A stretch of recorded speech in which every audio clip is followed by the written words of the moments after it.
టీసీడబ్ల్యూ news కి స్వాగతం. ముందుగా హెడ్లైన్స్.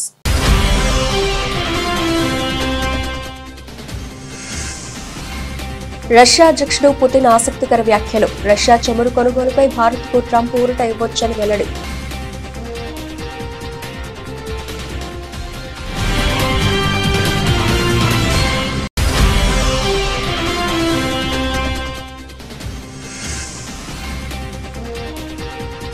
స్వదేశానికి శుభాంశు శుక్లా ఢిల్లీ ఎయిర్పోర్ట్లో ఘన స్వాగతం.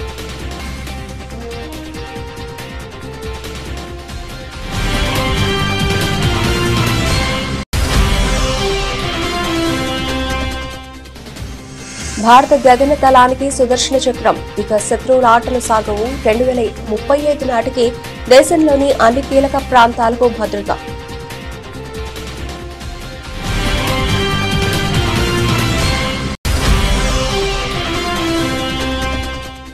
స్వాతంత్ర్యం ఘనతనే కాదు, దేశ విభజన బాధ్యతను కాంగ్రెస్ స్వీకరించాలన్న ఎన్సీఈఆర్టీ మాజీ డైరెక్టర్. నేతాజీ వంటి వారిని కాంగ్రెస్ విస్మరించిందని విమర్శలు.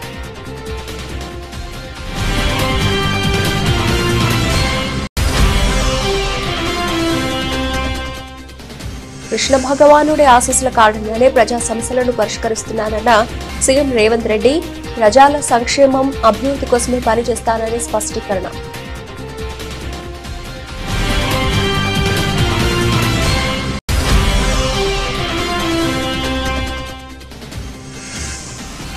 సీఎం చంద్రబాబు ప్రజలను ఘోరంగా మోసం చేశారంటూ వైఎస్ షర్మిల ఆరోపణలు.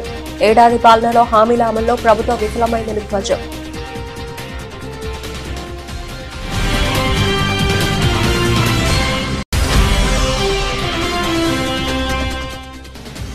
ఉచిత ప్రయాణం పేరుతో మహిళలను దారుణంగా మోసం చేశారంటూ వైసీపీ ఎమ్మెల్సీ సంచలన వ్యాఖ్యలు.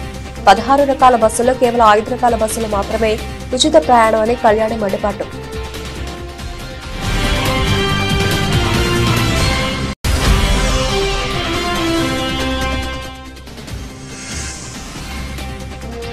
ఆపరేషన్ ఖగార్ ఎందుకు ఎత్తేయాలి?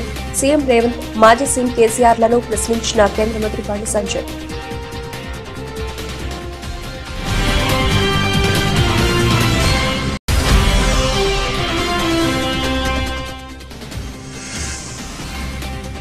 సీఎం రేవంత్ రెడ్డిపై మాజీ మంత్రి జగదీష్ రెడ్డి ఆగ్రహం. బాణకచెర్ల కుట్రకు అనుకూలంగా సీఎం వ్యాఖ్యలు.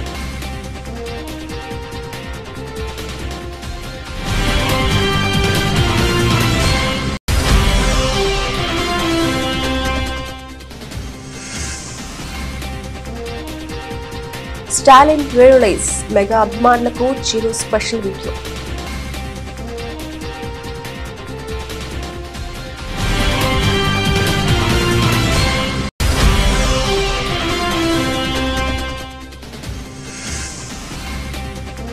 దేశవాళీ క్రికెట్లో బీసీసీఐ సరికొత్త నిబంధన. తీవ్ర గాయాలైతే ఆటగాడిని మార్చుకునే అవకాశం.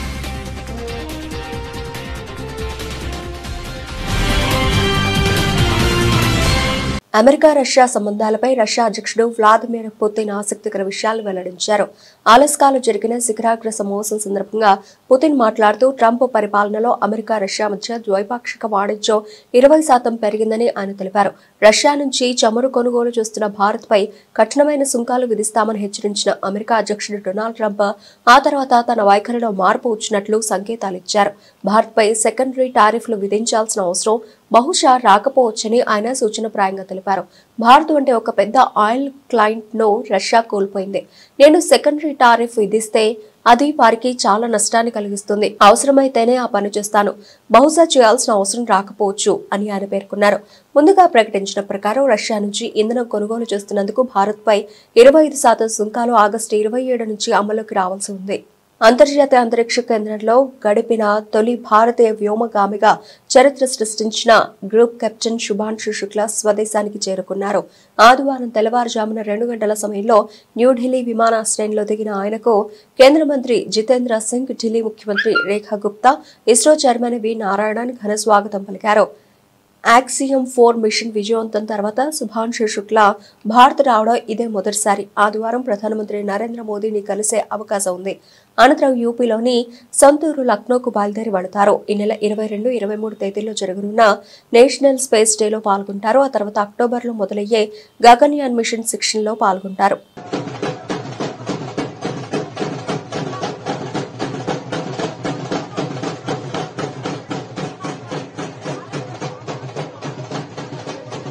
భారత రక్షణ వ్యవస్థలో సరికొత్త అధ్యాయానికి తెరలేచింది. దేశ గగనతలాన్ని శత్రు దుర్భేద్యంగా మార్చేందుకు ఉద్దేశించిన ప్రతిష్టాత్మక మిషన్ సుదర్శన చక్రాను ప్రధానమంత్రి నరేంద్ర మోదీ ప్రకటించిన సంగతి తెలిసిందే. ఈ మిషన్ కింద దేశవ్యాప్తంగా బహుళ స్థాయి గగనతల క్షిపణి రక్షణ వ్యవస్థను ఏర్పాటు చేయనున్నారు. 2035 నాటికి దేశంలోని ప్రతి పౌరుడికి కీలకమైన మౌలిక సదుపాయాలు సంపూర్ణ రక్షణ కల్పించడమే ఈ బృహత్తర కార్యక్రమం యొక్క ప్రధాన లక్ష్యం. పాకిస్తాన్తో సరిహద్దుల ఉద్రిక్తతలు చోటు చేసుకున్న 3 నెలల తర్వాత ఈ కీలక ప్రకటన రావడం ప్రాధాన్యతను సంతరించుకుంది. ఈ సందర్భంగా ప్రధాని మోదీ మాట్లాడుతూ ప్రతి పౌరుడికి రక్షణ లభించాలి. శత్రువు ఏ సాంకేతికతతో దాడి చేసినా దాన్ని అధిగమించే టెక్నాలజీ మన దగ్గర ఉండాలి అని స్పష్టం చేశారు. మహాభారతంలో శ్రీకృష్ణుడు ఉపయోగించిన సుదర్శన చక్రంలా ఈ వ్యవస్థ కూడా శత్రు లక్ష్యాలను అత్యంత ఖచ్చితత్వంతో ఛేదించగలదని ఆయన అన్నారు. మిషన్ సుదర్శన చక్రం అనేది కేవలం ఒక ఆయుధం కాదు, ఇదొక సమీకృత అత్యాధునిక రక్షణ కవచం. ఇందులో భాగంగా అంతరిక్ష ఆధారిత వ్యవస్థలు, శక్తివంతమైన రాడార్లు, అత్యాధునిక సెన్సార్లు, కమాండ్ అండ్ కంట్రోల్ కేంద్రాలు, భూమి, సముద్రం నుంచి ప్రయోగించగల ఇంటర్సెప్టర్ క్షిపణుల నెట్వర్క్ ను దేశవ్యాప్తంగా నిర్మిస్తారు. రైల్వే స్టేషన్లు, ఆసుపత్రులు, మతపరమైన కేంద్రాలు, ఇతర కీలక పౌర సైనిక స్థావరాలను శత్రువుల క్షిపణులు, డ్రోన్లు, యుద్ధ విమానాల దాడుల నుంచి కాపాడమే దీని ప్రధాన ఉద్దేశం. ఈ వ్యవస్థ ద్వారా ముప్పును ముందుగానే పసిగట్టి గగనతలంలోనే దాన్ని నిర్వీర్యం చేస్తారు. ఈ మిషన్ కేవలం రక్షణకే పరిమితం కాదు, శత్రువుపై బహుళ రెట్ల శక్తితో ప్రతిదాడి చేసే సామర్థ్యాన్ని కూడా కలిగి ఉంటుంది. ఇందులో భాగంగా భారత అమలు పొదలోకి కొత్త తరం క్షిపణులను చేర్చనున్నారు. స్వాతంత్ర్యం సాధించిన ఘనతను పూర్తిగా తమ ఖాతాలో వేసుకుంటున్న కాంగ్రెస్ పార్టీ దేశ విభజన బాధ్యతను కూడా స్వీకరించాలని జాతీయ విద్యా పరిశోధన శిక్షణ మండలి మాజీ డైరెక్టర్ జేఎస్ రాజ్పుత్ అన్నారు. దేశ విభజన విషయంలో కాంగ్రెస్ నాయకత్వం కూడా బాధ్యత వహించాల్సిందేనని ఆయన స్పష్టం చేశారు. ప్రతి సంవత్సరం ఆగస్టు 14న పాటించే పార్టీషన్ హారర్ రిమెంబరెన్స్ డే సందర్భంగా ఎన్సీఈఆర్టీ రూపొందించిన కొత్త పాఠ్యాంశం వివాదానికి దారితీసింది. దేశ విభజనకు 3 ముఖ్య కారకులున్నారని, అందులో ఒకరు పాకిస్తాన్ కావాలన్న మహమ్మద్ అలీ జిన్నా కాగా, రెండోది అందుకు అంగీకరించిన కాంగ్రెస్ పార్టీ అని, మూడోది దాన్ని అమలు చేసిన నాటి వైస్రా లార్డ్ మౌంట్ బాటన్ అని ఈ పాఠ్యాంశంలో పేర్కొన్నారు. చరిత్రను సవరించినప్పుడు విమర్శలు రావడం సహజం. స్వాతంత్ర ఉద్యమ ఘనతను కాంగ్రెస్ తీసుకుంటుంది, కానీ నేతాజీ సుభాష్ చంద్రబోస్ వంటి విప్లవకారుల పాత్రను మాత్రం ప్రస్తావించదు. ఇది వారి ద్వంద్వ వైఖరిని చూపిస్తుంది. కాంగ్రెస్ కాస్త ముందుగా మేల్కొని ఉంటే దేశ విభజనను నివారించగలిగేవారు అని రాజ్పుత్ అభిప్రాయపడ్డారు. గతంలో పాఠ్య పుస్తకాల రూపకల్పనలో వామపక్ష భావజాలం ప్రభావం ఎక్కువగా ఉండేదని ఆయన విమర్శించారు. స్వాతంత్ర్యం తర్వాత వామపక్ష భావజాలంతోనే చరిత్రను మన తరాలకు బోధించారు. ఈ రోజు మార్పులను వ్యతిరేకిస్తున్నది కూడా వారే అని ఆయన పేర్కొన్నారు. వాస్తవాల ఆధారంగానే చరిత్రను విద్యార్థులకు అందించాలి ఆయన హితవు పలికారు. ఎన్సీఈఆర్టీ పాఠ్యాంశాల్లో పేర్కొన్న విషయాలు వాస్తవమని తాను నమ్ముతున్నట్లు రాజ్పుత్ తెలిపారు. తెలంగాణ అభివృద్ధి కోసం పాటుపడకుండా వ్యక్తిగత కారణాలతో ఎవరో నచ్చలేదని అధికారాన్ని దుర్వినియోగం చేస్తే అంతకంటే మూర్ఖత్వం ఉన్నదని తెలంగాణ ముఖ్యమంత్రి రేవంత్ రెడ్డి అన్నారు. టీజీ జెన్కో ఆడిటోరియంలో వాక్కులమ్మ ప్రచురణ సంస్థ ద్వారా వెలువడిన హసిత బాష్పాలు పుస్తకాన్ని ఆవిష్కరించిన సందర్భంగా ఆయన మాట్లాడారు. శ్రీకృష్ణ భగవానుని ఆశీస్సుల వల్లే ప్రజల సమస్యలను పరిష్కరించే అవకాశం తనకు లభించిందని ఆయన అన్నారు. తెలంగాణను ప్రపంచంలోనే గొప్ప అభివృద్ధి చెందిన రాష్ట్రంగా తీర్చిదిద్దడమే తన లక్ష్యమని ముఖ్యమంత్రి స్పష్టం చేశారు. ఒక సాధారణ మధ్యతరగతి కుటుంబం నుంచి వచ్చిన తాను 4 కోట్ల ప్రజల సంక్షేమం, అభివృద్ధి కోసం నిరంతరం కృషి చేస్తానని ఆయన అన్నారు. ఎవరిపైన వ్యక్తిగత కక్షతో అధికారాన్ని దుర్వినియోగం చేయబోనని, ఎవరిని శత్రువుగా చూడనని ఆయన తేల్చి చెప్పారు. తాను కర్మ సిద్ధాంతాన్ని నమ్ముతానని అన్నారు. చాలా మంది నీకు అధికారం వచ్చింది కదా, నిన్ను ఇబ్బంది పెట్టిన వాళ్ళని ఏదైనా చేయడానికి నీకు అవకాశం ఉంది కదా అంటే నేను చెప్పిన, నేను ఎవరిని శత్రువులుగా చూడను. నేను శత్రువుగా చూడాలంటే కూడా వాళ్ళకి ఆ గొప్పతనం ఉండాలి, ఆ స్థాయి కూడా ఉండాలి. నేను ఒక సామాన్యమైన గ్రామీణ ప్రాంతం నుంచి, వ్యవసాయ కుటుంబం నుంచి సరిగ్గా 17 సంవత్సరాలు 2006లో జిల్లా పరిషత్ మెంబర్గా ఇండిపెండెంట్గా గెలిచిన, 2007లో ఎమ్మెల్సీగా ఇండిపెండెంట్గా గెలిచిన, 2009లో మొదటిసారి ఎమ్మెల్యేగా గెలిచిన, 2014 రెండోసారి ఎమ్మెల్యేగా గెలిచిన, 2019లో పార్లమెంట్ సభ్యుడు, దేశంలోనే పెద్ద పార్లమెంట్ నియోజకవర్గమైన మల్కాజ్గిరి పార్లమెంట్ సభ్యుడిగా గెలిచిన, 2023లో తెలంగాణ రాష్ట్రానికి ముఖ్యమంత్రిగా కాగలిగింది. గ్రామీణ ప్రాంతం నుంచి, వ్యవసాయ కుటుంబం నుంచి, మధ్యతరగతి ఉమ్మడి కుటుంబంలో పెరిగిన నేను ఇంత గొప్ప అవకాశాన్ని 4 కోట్ల తెలంగాణ ప్రజలు ఇస్తే, ఈ అవకాశాన్ని 4 కోట్ల తెలంగాణ ప్రజల యొక్క సంక్షేమం కోసము, అభివృద్ధి కోసము, ఈ ప్రాంత అభ్యున్నతి కోసం ఉపయోగించకుండా నాకెవరో నచ్చలేదనో, నాకెవరి మీద కోపం వచ్చిందనో నేను ఈ అధికారాన్ని ఒకవేళ వినియోగిస్తే నాకంటే మూర్ఖుడు ఇంకొకడు ఉండడు అని నేను భావిస్తున్నాను. ముఖ్యమంత్రి చంద్రబాబు నేతృత్వంలోని కూటమి ప్రభుత్వంపై ఏపీ కాంగ్రెస్ అధ్యక్షురాలు వైఎస్ షర్మిల తీవ్ర స్థాయిలో విరుచుకుపడ్డారు. ఎన్నికల ముందు ఎంతో ఆర్భాటంగా ప్రకటించిన సూపర్ 6 పథకాలు సూపర్ ఫ్లాప్ అయ్యాయని, ఇది ప్రజలను ఘరానా మోసం చేయడమేనని ఆమె ధ్వజమెత్తారు. కూటమి ప్రభుత్వం అధికారంలోకి వచ్చే ఏడాది గడుస్తూ ఉన్నా ఇచ్చిన హామీలను అమలు చేయడంలో పూర్తిగా విఫలమైందని ఆరోపించారు. సూపర్ 6 సూపర్ హిట్ ఎలా అయింది? సీఎం చంద్రబాబు గారు 20 లక్షల ఉద్యోగాలన్నారు, ఒక్కరికైనా ఇచ్చారా? నెలకు 3,000 రూపాయల భృతి ఏ ఒక్క నిరుద్యోగికైనా అందిందా? 18 ఏళ్లు నిండిన ఒక్క మహిళకైనా నెలకు 1,500 రూపాయల అకౌంట్లో పడ్డాయా? అన్నదాత సుఖీభావ కింద సొంతంగా 20,000 రూపాయలు ఇస్తామని మాట మార్చారు. కేంద్రం ఇచ్చే 6,000 రూపాయలతో లింక్ పెట్టారు. 30 లక్షల మంది రైతులకు పథకం దక్కకుండా పంగనామాలు పెట్టారు. చంద్రబాబు రాష్ట్ర ప్రజలకు చేసింది ఘరానా మోసం. రాష్ట్రంలో సంక్షేమం సన్నగిలింది, అభివృద్ధి అటకెక్కింది, సుపరిపాలన కొండెక్కింది. కూటమి ప్రభుత్వ ఏడాది పాలనలో హామీలు ఘనం, అమలు మాత్రం అరచేతిలో వైకుంఠం అంటూ షర్మిల తీవ్రస్థాయిలో విమర్శనాస్త్రాలు సంధించారు.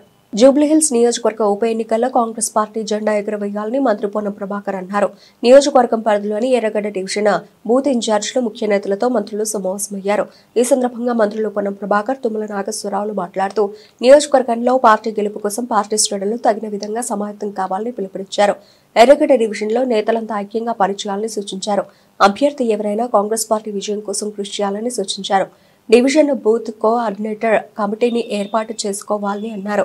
ఎర్రగడ్డ డివిజన్లోని ప్రజా సమస్యలను పరిష్కరిస్తామని హామీ ఇచ్చారు.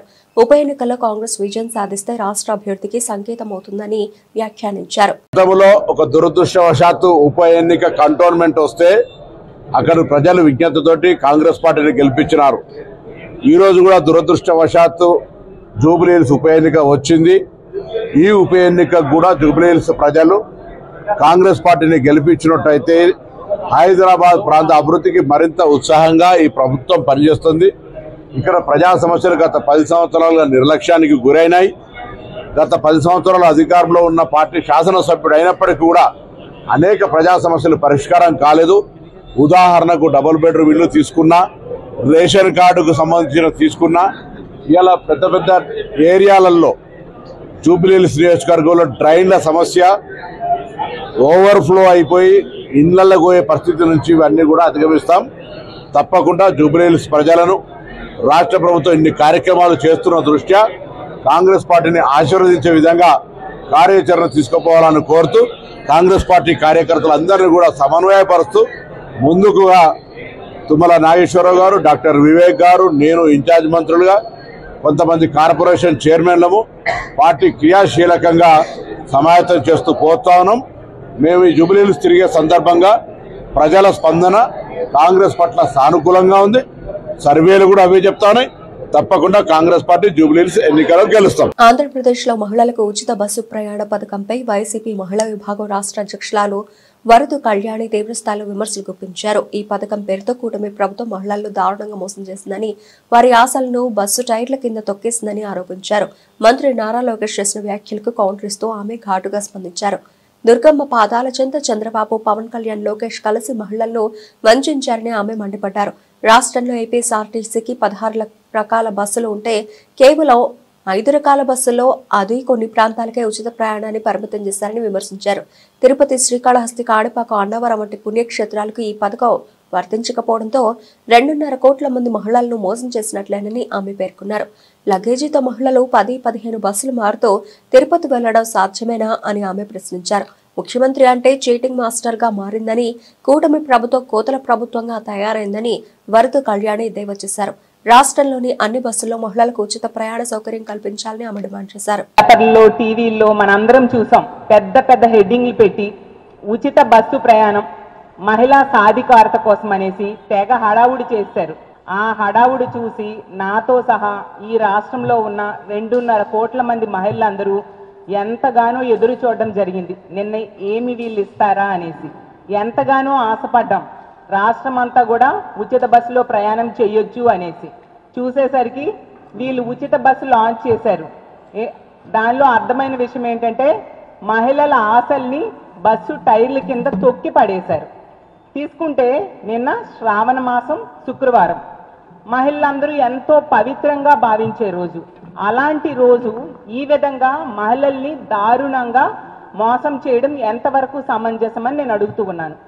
అంత పవిత్రమైన రోజు వీళ్ళు గతంలో మేనిఫెస్టోలో అలాగే ప్రతి మీటింగ్లో కూడా వీళ్ళు చెప్పారు, రాష్ట్రం అంతా ఎక్కడి నుంచి ఎక్కడికైనా బస్సు ప్రయాణం ఉచితమని చెప్పి ఇప్పుడు కొన్ని బస్సులకే, ఆ ఇచ్చిన బస్సులు కొన్ని ప్రాంతాలకే పరిమితమై అయ్యేట్టుగా షరతులు పెట్టి దారుణంగా మోసం చేయడం జరిగింది, దగా చేయడం జరిగింది. దుర్గమ్మ పాదాల చెంత చంద్రబాబు నాయుడు గారు, పవన్ కళ్యాణ్ గారు అలాగే లోకేష్ గారు ఇంత దారుణంగా మహిళల్ని మోసం చేయడం సమంజసమా? ఇది భావ్యమేనా అని నేను అడుగుతున్నాను. అదే దుర్గమ్మ పాదాల చెంత గతంలో మీరు హామీ ఇచ్చారా లేదా? ఈ రాష్ట్రంలో బస్సుల్లో ఎక్కడి నుంచి ఎక్కడికైనా ఉచితంగా మహిళలు ప్రయాణం చేయొచ్చు అని మీరు చెప్పారా లేదా? ఇంత పచ్చి అబద్ధాలు ఇప్పుడు మళ్ళీ చెప్పి మహిళల్ని మోసం చేస్తూ ఉండడం నిజంగా చాలా దారుణమైన విషయం. ఈ కూటమి ప్రభుత్వం అధికారంలోకి వచ్చి 15 నెలలైంది. వీళ్ళు ఏం చెప్పారు? ఎన్నికలు అయిన వెంటనే, కూటమి అధికారంలోకి వచ్చిన వెంటనే ఆడబిడ్డనిది అంటే 19 సంవత్సరాల నుంచి 59 సంవత్సరాల మధ్య ఉన్న మహిళలకి నెలకి 1500 చొప్పున ఇచ్చి తీరుతామని ఓదరగొట్టి ఎంతగానో ప్రచారం చేసుకొని మహిళలు ఓట్లు వేయించుకొని ఈరోజు 15 నెలలైనా కూడా ఆడబిడ్డనిది ఇవ్వకుండా ఎగనామం పెట్టిన పరిస్థితి మా ఎవ్వరూ కూడా మర్చిపోలేదు. కూటమి ప్రభుత్వం కాదు, కోతల ప్రభుత్వము అనేసి. ఇది సుపరిపాలన కాదు, శుద్ధ దండగ పాలన. అలాగే ఇది మంచి ప్రభుత్వం కాదు, ముంచే ప్రభుత్వం అని ఈ రాష్ట్ర ప్రజలందరూ కూడా అర్థం చేసుకున్నారు. అలాగే తీసుకుంటే గతంలో నక్సలైట్లతో చర్చలు జరిపిన కాంగ్రెస్ ప్రభుత్వం ఏం సాధించింది? ఆపరేషన్ ఖగార్ను ఆపి నక్సలైట్లతో చర్చలు జరపాలని ముఖ్యమంత్రి రేవంత్ రెడ్డి, మాజీ సీఎం కేసీఆర్ మాట్లాడటం హాస్యాస్పదం. ఆపరేషన్ ఖగార్ను ఎందుకు ఎత్తివేయాలి అని కేంద్ర హోంశాఖ సహాయ మంత్రి బండి సంజయ్ కుమార్ ప్రశ్నించారు. కరీంనగర్లో ఏబీవీపీ కరీంనగర్ శాఖ ఆధ్వర్యంలో ఏర్పాటు చేసిన నక్సల్స్ నరమేధవ్ మేధో మదనం అన్న అంశంపై చర్చలో సంజయ్ ముఖ్య అతిథిగా పాల్గొని మాట్లాడారు. అధికారంలో ఉన్నంతకాలం నక్సలైట్లపై నిషేధం విధించిన కేసీఆర్ అధికారం పోగానే చర్చలంటూ సన్నాయి నొక్కులు నొక్కుతున్నారని మండిపడ్డారు. నక్సలైట్ల సమస్య సామాజిక కోణంగా చూడాలని పౌర హక్కులు, మానవ హక్కుల సంఘ నేతలు మాట్లాడడం సిగ్గుచేటన్నారు. నక్సలైట్ల చేతిలో వేలాది మంది అమాయక ప్రజలు చనిపోయినప్పుడు సామాజిక కోణం గుర్తుకు రాలేదా అని ప్రశ్నించారు. నక్సల్స్ దురాగతాల వల్ల దాదాపు 50,000 మంది చనిపోయారని ఆవేదన వ్యక్తం చేశారు. దాదాపు 9,000 మంది పోలీసులు నక్సల్స్ తూటాలకు బలయ్యారన్నారు. ఆపరేషన్ ఖగార్ను ఆపే ప్రసక్తే లేదని, నక్సలైట్లను ఏరిపారేసే కార్యక్రమం కొనసాగుతుందని స్పష్టం చేశారు. నక్సలైట్ల దేశభక్తులు అని చెప్పి ఇవాళ సమాజంలో కూడా చూపెట్టే ప్రయత్నం కొంతమంది అర్బన్ నక్సల్స్ ప్రయత్నం చేస్తా ఉన్నారు. ఈ దేశంలో, ఈ దేశంతో సంబంధం లేకుండా విదేశీ సిద్ధాంతాలను పుణికిపుచ్చుకొని దాంతోపాటు భారతదేశంలో భారత జాతీయ పతాకాన్ని ఎగిరేయద్దు, ఎగిరేస్తే చంపేస్తామని చెప్పి సాక్షాత్తు అఖిల భారతీయ విద్యార్థి పరిషత్ కార్యకర్తటువంటి సామా జగన్మోహన్ రెడ్డిని హత్య చేసినటువంటి నక్సల్స్ ఏ దేశానికి సంబంధించిన దేశభక్తులు స్పష్టం చేసిన అవసరం ఉంది. ఈ దేశ సిద్ధాంతాలు కావు. ఈ దేశం జాతీయ పథకం ఎగిరేద్దంటారు, ఎగిరేస్తే చంపేస్తామంటారు, చంపుతారు. వీళ్ళు ఏ దేశం కోసం పనిచేస్తున్నారు, ఏ దేశ సిద్ధాంతం కోసం పనిచేస్తున్నారు, వీళ్ళు ఏ దేశానికి సంబంధించిన దేశభక్తులు, దాని మీద చర్చ జరగాల్సిన అవసరం ఉంది. ఇవన్నీ చూసిన తర్వాతనే నరేంద్ర మోడీ ప్రభుత్వం చాలా కఠినంగా వ్యవహరిస్తూ ఎట్టి పరిస్థితుల్లో నక్సలిజాన్ని ఉపేక్షించే పరిస్థితి లేదు. నక్సలిజాన్ని తప్పకుండా రూపుమాపుతాం, నక్సలిజాన్ని అంతం చేస్తామని చెప్పి ఇలా ఒక సంకల్పం తీసుకొని వాళ్ళ దేశవ్యాప్తంగా ఆపరేషన్ కగార్ లాంటి ఆపరేషన్ చేస్తున్న విషయాన్ని మనం గుర్తుంచుకోవాల్సిన అవసరం ఉంది. ఇలా 67లో ప్రారంభించినటువంటి నక్సల్ బరి ఉద్యోగంతో ప్రారంభించినటువంటి నక్సలిజం ఇవాళ భారతీయ జనతా పార్టీ ప్రభుత్వం ఏర్పడకముందు, కాంగ్రెస్ పార్టీ ప్రభుత్వం ఉన్నప్పుడు ఈ దేశంలో దాదాపు 220 జిల్లాలో ఉన్నటువంటి నక్సలిజం ఈ రోజు భారతీయ జనతా పార్టీ ప్రభుత్వం ఏర్పడిన తర్వాత, నరేంద్ర మోడీ గారి ప్రభుత్వం ఏర్పడిన తర్వాత కేవలం 12 జిల్లాలకు మాత్రమే పరిమితమైంది. ఇప్పుడున్నటువంటి పరిస్థితుల్లో కేవలం 1-2 రాష్ట్రాలకే పరిమితమైంది. నెక్స్ట్ మార్చి వరకు ఎట్టి బస్సులో నక్సలిజం అనేది ఈ దేశంలో కనపడకుండా పోతుంది అని 100% వాస్తవం. ఇప్పటి వరకు నక్సలిజం సాధించింది ఏంటంటే శూన్యం. ఆస్తి నష్టం జరిగింది, ప్రాణ నష్టం జరిగింది, అభివృద్ధి ఎక్కడా జరగలేదు, అభివృద్ధిని అడ్డుకున్నారు, పేదల బతుకులు ఇంకా పేదలుగానే మిగిలిపోయారు. కాబట్టి దేనికోసం కూడా ఇవాళ నక్సలిజం అనేది పనిచేయటువంటి విషయాన్ని ఇవాళ సమాజం గుర్తించాల్సిన అవసరం ఉంది. వాళ్ళు ఇప్పటివరకు దాదాపు 50,000 మందిని నక్సల్స్ పొట్టన పెట్టుకున్నారు. 50,000 మందిని, 9,000 మంది పోలీసులనే వాళ్ళ నక్సల్స్ హతమార్చారు. స్వాతంత్ర దినోత్సవ కార్యక్రమంలో కూడా పచ్చి అబద్దాలు చెప్పిన చంద్రబాబుకి పొద్దుస్తమాన జగన్ పేరు తలవకుండా రోజు గడవడం లేదని మాజీ మంత్రి సింగనమల నియోజకవర్గ వైఎస్ఆర్సీపీ సమన్వయకర్త సాకి శైలజానాథ్ ఎద్దేవా చేశారు. అనంతపురంలోని పార్టీ జిల్లా కార్యాలయంలో ఆయన మీడియాతో మాట్లాడుతూ వారం అప్పులు అబద్దాలతో CM Chandrababu AP brand image ని దెబ్బతీస్తున్నారని ఆక్షేపించారు. అధికారంలోకి వచ్చిన 15 నెలల తర్వాత కూడా గత ప్రభుత్వం అంటూ మాపై బురద జల్లడం తప్ప హామీల అమలుపై చంద్రబాబు ఆలోచన చేయకపోవడం ప్రజలను వంచడమే అవుతుందని అన్నారు. అలాంటి టీడీపీకి ప్రజలు ఎలా ఓట్లు వేస్తారని ప్రశ్నించిన శైలజానాథ్ అధికారాన్ని అడ్డం పెట్టుకుని రెగ్గింగ్ చేసి పులివెందుల జెడ్పీటీసీ ఎన్నికల్లో టీడీపీ విజయం సాధించిందని స్పష్టం చేశారు. ఎక్కడ అమలైందో నువ్వు చెప్పాలా? ఎప్పుడు మోసపూరితమైన వాగ్దానాలన్నా గూగుల్ లేకపోయి రీకాలింగ్ చంద్రబాబు నాయుడు కొడితేనే మోసం వాగ్దానం అని వస్తూ ఉంది. చంద్రబాబు నాయుడు వాగ్దానాలన్నీ మోసమే అని వస్తూ ఉంది. అంటే చివరికి గూగుల్ కూడా దాన్ని తీసుకుంది. మీరంటేనే చంద్రబాబు నాయుడు గారు అంటేనే మోసం మాటలు చెప్తాడు, మోసం చేస్తాడు అనే విధంగానే ట్రెండ్ అవుతుంది ఈ రోజున. చంద్రబాబు నాయుడు గారు మీ సూపర్ 6ని ఎక్కడ చూస్తారో అక్కడ మేమే ఏర్పాట్లు చేస్తాం.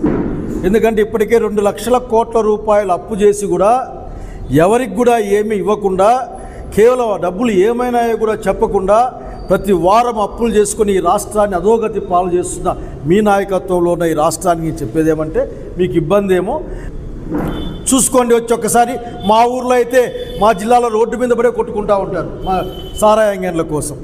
మీ నాణ్యమైన మద్యం కథ ఇది. పైగా 1,20,30,00,000 మందికి ఉచిత ఇసుక ఇచ్చామని దేశమంతా చెప్పుకుంటా ఉన్నారు. జగన్మోహన్ రెడ్డి గారి పరిపాలనలో ఉన్న ధర కంటే ఎక్కువ డబ్బులు ఖర్చు అవుతూ ఉన్నాయి, మాఫియాలు పనిచేస్తూ ఉన్నాయి. సూపర్ 6 అమలు చేసిన ఎట్లా వచ్చింది మీకు ఆ నాలుగుకి? మా నాలుక మీరు అన్నారు మా నాలుకలో మందం ఏదో కోస్తామో మందం అట్లా మాట్లాడారు. మా నాలుక ఏమో కానీ మీ నాలుక మాత్రం ఏమాత్రం తడబడదు. అది అబద్ధాలు చెప్పడానికి, సత్యదూరమైన మాటలు చెప్పడానికి, జనాన్ని మోసం చేయడానికి, ఒక్క నిమిషం కూడా జంకదని చెప్పడానికి ఏమాత్రం కూడా మేము వెనకాడడం లేదు. మీ నాలుగు గురించి మీరు ఆలోచించుకోవాలా. ఎట్లా చెప్తారు మీరు? ఆ రోజు మీరు ఎలక్షన్ల ముందు బస్సు గురించి మాట్లాడుతూ ఒక అక్కయ్య లిస్ట్ రాసి పెడితే తిరుపతి, కాణిపాకం, చిత్తూరు రకరకాల ఊర్ల పేర్లు రాసి పెడితే ఆయన వాళ్ళ హస్బెండ్ అంటాడు, నువ్వు 5 ఏళ్ళ నుంచి అడుగుతూ ఉన్నావు, చేయలేకపోయినా కూటమి ప్రభుత్వానికి ఇస్తే ఎక్కడి నుంచి ఎక్కడికైనా పోవచ్చు, కూటమికి ఓటేయండి అని బహుశా కొన్ని కోట్లు ఖర్చు పెట్టి యాడిచ్చింటారు ఆ రోజున. మీరు ఈరోజు మీరు చెప్పే బస్సులన్నీ కూడా జిల్లా దాటిపోవు, లేక జిల్లా దాటాలంటే గంటలు కాదు రోజులు పడే పరిస్థితి. తెలంగాణ ముఖ్యమంత్రి రేవంత్ రెడ్డిపై బీఆర్ఎస్ నేత మాజీ మంత్రి జగదీష్ రెడ్డి తీవ్ర విమర్శలు చేశారు. రేవంత్ రెడ్డి సొంత ఆలోచనలతో మాట్లాడడం లేదని, ఆంధ్రప్రదేశ్ ముఖ్యమంత్రి చంద్రబాబు రాసిచ్చిన స్క్రిప్టును యథాతథంగా చదువుతున్నారని ఆయన ఆరోపణలు చేశారు. ముఖ్యమంత్రి వ్యాఖ్యలు తెలంగాణ ప్రయోజనాలకు గండి కొట్టేలా ఉన్నాయని ఆయన ఆందోళన వ్యక్తం చేశారు. ఆయన మీడియాతో మాట్లాడుతూ ముఖ్యమంత్రి రేవంత్ రెడ్డి మాటలు పూర్తిగా మనకచెర్ల కుట్రకు అనుకూలంగా ఉన్నాయని ధ్వజమెత్తారు. పొరుగు రాష్ట్రానికి ప్రయోజనం చేకూర్చేందుకు ఆయన అలా మాట్లాడుతున్నారని విమర్శించారు. తెలంగాణ ప్రయోజనాలను పక్కన పెట్టి చంద్రబాబు డైరెక్షన్లో రేవంత్ రెడ్డి పనిచేస్తున్నారని జగదీష్ రెడ్డి ఆరోపించారు. వీళ్ళు ఈ రాష్ట్ర ప్రభుత్వం కాళేశ్వరం కూలిపోయింది అని చేసిన అబద్ధం నిజమని చెప్పి మరోసారి నిరూపితమైంది. మొన్న నందిమేడారం పంపులో ఆన్ చేసి మిడ్ మానేరుకి ఎట్లయితే నీళ్ళు తెచ్చిండ్రో అక్కడి నుండి గతంలో మల్లెన సాగర్కి అక్కడి నుండి కొండపోచమ్మ కూడా ఏదైతే నీళ్ళు తీసుకొచ్చిండ్రో అదే పద్ధతుల్లో సూర్యాపేట జిల్లా కూడా నీళ్ళు తీసుకురావాల్సిన బాధ్యత ఇరిగేషన్ మంత్రి గారి పైన ముఖ్యమంత్రి గారి పైన ఉంది. ఇక్కడ ప్రజలు ఇవాళ ఏదైతే పెద్ద ఎత్తున వ్యవసాయం సాగు చేసుకున్నారో వరితో పాటు ఇతర పంటల్ని వాటిని కాపాడాల్సిన బాధ్యత ఈ రాష్ట్ర ప్రభుత్వం పైన ఉంది. ప్రత్యేకించి సూర్యాపేట జిల్లాలో గత వారం 10 రోజులుగా కురుస్తున్న వర్షాల వల్ల సాగు పెరిగింది. ఇప్పుడు మళ్ళీ మరి దీనికి సరిపోయే పద్ధతుల్లో నీళ్లు ప్రభుత్వం ఇస్తుందని ఆశించే రైతులు పెట్టుబడి పెడుతున్నారు. దానిపైన ప్రభుత్వం స్పష్టత ఇవ్వాల్సిన బాధ్యత ఉంది. కానీ దురదృష్టవశాత్తు నిన్న చంద్రబాబు నాయుడు రేవంత్ రెడ్డి గారి ఇద్దరు అవగాహన ఉపన్యాసాలని విన్నాం. ఎంత స్పష్టమైన అవగాహనతో ఉన్నారో ఇద్దరు కూడా. బనకచెర్ల కట్టి తీరుతామని, బనకచెర్లలో ఏదో వృధా జలాలు, సముద్రం పోయే జలాలు మా మీద చెల్లిపోతున్నాయి, మేము వరదలు భరితంగా నీళ్లు వాడుకోమా అని చెప్పేసి మాట్లాడుతున్నాడు చంద్రబాబు నాయుడు. రేవంత్ రెడ్డి మాత్రం ఆ విషయాన్ని వదిలిపెట్టి మళ్ళీ కాళేశ్వరం లేనే లేదు అని ఏదైతే చెప్పిండో ఇది కేవలం బనకచెర్ల కొరకే. చంద్రబాబు నాయుడు ఉపన్యాసానికి మద్దతుగానే రేవంత్ రెడ్డి గారు మాట్లాడారు తెలంగాణ ముఖ్యమంత్రిగా. రెండు వేరు ఉపన్యాసాలు కావు, ఒకటి పోటీ ఉపన్యాసాలు కావు. చంద్రబాబు మాట్లాడిన దానికి సపోర్ట్గానే రేవంత్ రెడ్డి మాట్లాడాడు. కాళేశ్వరం ఉన్నది, కాళేశ్వరం నుంచి మేము 240 టీఎంసీల నీళ్లు వాడుతున్నాం, అందుకే గోదావరిలో చుక్క నీళ్లు కూడా లేవు, ఎట్టి పరిస్థితుల్లో కూడా బనకచెర్ల కట్టడానికి వీలు లేదు అని చెప్పాల్సింది రాష్ట్ర ప్రభుత్వం. అగ్ర కథానాయకుడు మెగాస్టార్ చిరంజీవి హీరోగా తమిళ దర్శకుడు యార్ మురుగదాస్ దర్శకత్వంలో తెరకెక్కిన సూపర్ హిట్ చిత్రం స్టాలిన్. చిరంజీవి సొంత బ్యానర్ అయిన అంజనా ప్రొడక్షన్ బ్యానర్ లో ఈ సినిమా విడుదల కాగా 2006లో విడుదలై బాక్సాఫీస్ వద్ద మంచి విజయం సాధించింది. అయితే తాజాగా ఈ సినిమాను 19 ఏళ్ల తర్వాత మళ్లీ రీరిలీజ్ చేయబోతున్నారు మేకర్స్. ఆగస్టు 22న మెగాస్టార్ బర్త్డే సందర్భంగా ఈ మూవీని రిలీజ్ చేయబోతున్నట్లు చిత్ర బృందం ప్రకటించింది. ఈ సందర్భంగా మెగా అభిమానులను ఉద్దేశించి చిరు ఒక ప్రత్యేక వీడియోను పంచుకున్నారు. ఇన్ని సంవత్సరాల తర్వాత తిరిగి మళ్ళీ నా పుట్టినరోజున అంటే ఈ ఆగస్టు 22న మీ ముందుకు తీసుకురావడానికి ఆ చిత్ర నిర్మాత నా తమ్ముడు నాగబాబు అన్ని రకాలుగా సిద్ధం అవుతున్నాడు. ఈ సినిమా నాకు చాలా ప్రత్యేకం, ఎందుకంటే ఇది ఒక మంచి సందేశాన్ని సమాజానికి అందించింది. ఒక వీర జవాన్గా దేశ సరిహద్దుల్లో ఉన్న శత్రులతో పోరాటం కాదు, దేశం లోపల ఉన్న శత్రులతో యుద్ధం చేయాల్సిన అవసరం ఎంతైనా ఉందని తెలుసుకుని ఈ సమాజంలో అంతర్యుద్ధం చేయడానికి తలపెట్టినటువంటి ఒక సామాజిక స్పృహ కలిగిన పౌరుడిగా మారతాడు ఈ చిత్ర హీరో స్టాలిన్. ఈ సొసైటీలో తాను చేస్తున్న మంచి వల్ల ప్రయోజనం పొందినటువంటి వాళ్ళు తనకి కృతజ్ఞత చెప్పడం కాకుండా అలాంటి మంచి పనే మరో ముగ్గురికి చేసి ఆ ముగ్గురిని మరో ముగ్గురికి చేసుకుంటూ వెళ్ళాలి అని ఒక చక్కటి సందేశాన్ని, మంచిని ప్రబోధించే ప్రయోగం ఇందులో చాలా గొప్పగా చెప్పబడింది. ఈ తరం ప్రేక్షకులకు వినోదమే కాదు, సమాజం పట్ల బాధ్యత కూడా ఉండాల్సిన అవసరం ఎంతైనా ఉందని తెలియజెప్పిన చిత్రం ఈ స్టాలిన్. అలాగే ఈ చిత్రం నటించిన ఖుష్బు, త్రిష, అలాగే ఇతర సాంకేతిక నిపుణులకు, ముఖ్యంగా స్వరబ్రహ్మ మనీష్ శర్మకు, డైరెక్టర్ ఏఆర్ మురుగదాస్కు, అలాగే కెమెరా చోటకే నాయుడుకు, నా తమ్ముడు నాగబాబుకి నా హృదయపూర్వక అభినందనలు. అలాగే ఈ చిత్రం మీ అందరికీ ఒక మంచి చిత్రం, మంచి అనుభూతిని ఇస్తుందంటే ఎలాంటి సందేహం లేదని ముఖ్యంగా నమ్ముతూ ఆశిస్తున్నాను. ధన్యవాదాలు. భారత క్రికెట్ లో ఒక ముఖ్యమైన మార్పు చోటు చేసుకోనుంది. ఇటీవల రిషబ్ పంత్ వంటి కీలక ఆటగాళ్లు తీవ్రంగా గాయపడి జట్టుకు దూరం అవడంతో టీంలు నష్టపోకుండా ఉండేందుకు భారత క్రికెట్ కంట్రోల్ బోర్డు ఒక కొత్త నిబంధనను ప్రవేశపెట్టింది. దీన్ని సీరియస్ ఇంజురీ రీప్లేస్మెంట్ గా పిలుస్తున్నారు. ఈ నియమం 2025-26 దేశవాళీ సీజన్ నుంచి అమల్లోకి రానుంది. ఇటీవల ఇంగ్లాండ్తో జరిగిన అండర్సన్ చండీగఢ్ ట్రోఫీ సిరీస్లో భారత ఆటగాడు రిషబ్ పంత్ పాదానికి ఫ్రాక్చర్ కావడం, ఇంగ్లాండ్ ఆటగాడు క్రిస్ వోక్స్ భుజం డిస్లొకేషన్కు గురి కావడంతో ఇరు జట్లు 10 మందితోనే ఆడాల్సి వచ్చింది. ఇలాంటి పరిస్థితులను నివారించేందుకే ఈ కొత్త రూల్ను తీసుకొచ్చారు. ఇప్పటికే కంకషన్ కోసం రీప్లేస్మెంట్ నిబంధన ఉన్నప్పటికీ ఇతర తీవ్ర గాయాలకు ఆ అవకాశం లేదు. ఆట మధ్యలో ఎవరైనా ఆటగాడు బంతి తగలడం వల్ల ఎముక విరగడం, తీవ్రమైన కోత లేదా కీలు స్థానభ్రంశం వంటి గాయాల పాలైతే అతని స్థానంలో సమాన నైపుణ్యం ఉన్న మరో ఆటగాడిని తీసుకునేందుకు ఈ నిబంధన వీలు కల్పిస్తుంది. బులెటిన్ ముగించే ముందు హెడ్లైన్స్ మరోసారి.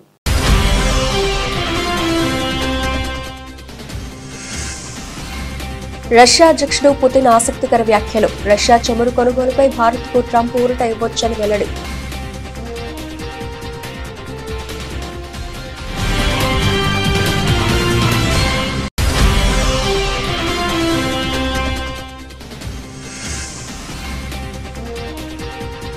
స్వదేశానికి శుభాంశు శుక్లా ఢిల్లీ ఎయిర్పోర్ట్లో ఘన స్వాగతం.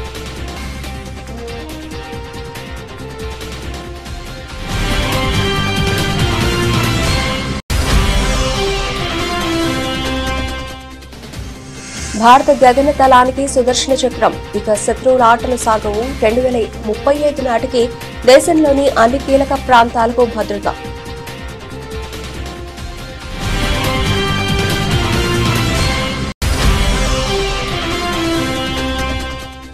స్వాతంత్ర్యం ఘనతనే కాదు, దేశ విభజన బాధ్యతను కాంగ్రెస్ స్వీకరించాలన్న ఎన్సీఈఆర్టీ మాజీ డైరెక్టర్. నేతాజీ వంటి వారిని కాంగ్రెస్ విస్మరించిందని విమర్శలు.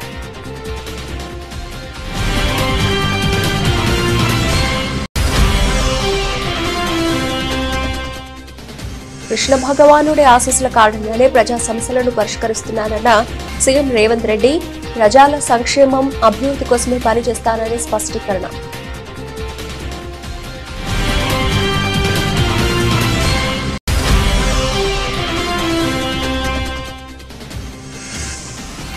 సీఎం చంద్రబాబు ప్రజలను ఘోరంగా మోసం చేశారంటూ వైఎస్ షర్మిల ఆరోపణలు. ఏడాది పాలనలో హామీల అమల్లో ప్రభుత్వం విఫలమైందని ధ్వజం.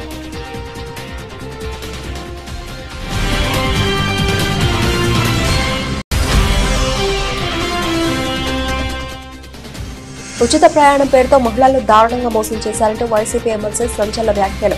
16 రకాల బస్సుల్లో కేవలం 5 రకాల బస్సులు మాత్రమే ఉచిత ప్రయాణం అని కళ్యాణి మండిపాటు.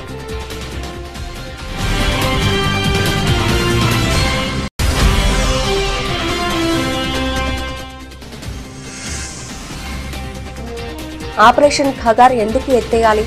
సీఎం రేవంత్, మాజీ సీఎం కేసీఆర్లను ప్రశ్నించిన కేంద్ర మంత్రి బండి సంజయ్.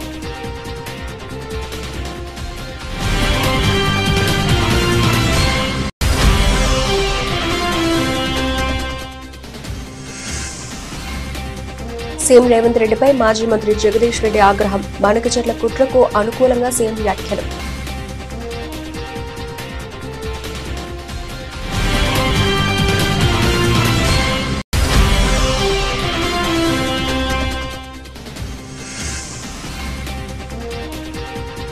స్టాలిన్ రిలీజ్, మెగా అభిమానులకు చిరు స్పెషల్ వీడియో.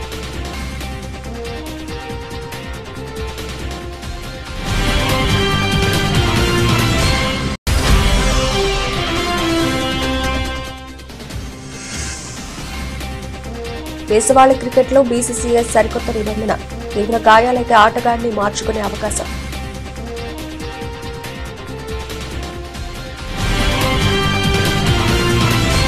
ఇవి ఇప్పటివరకు నవలసిన అప్డేట్స్. మరిన్ని అప్డేట్స్ తో మళ్ళీ కలుద్దాం. అంతవరకు సెలవు, నమస్తే.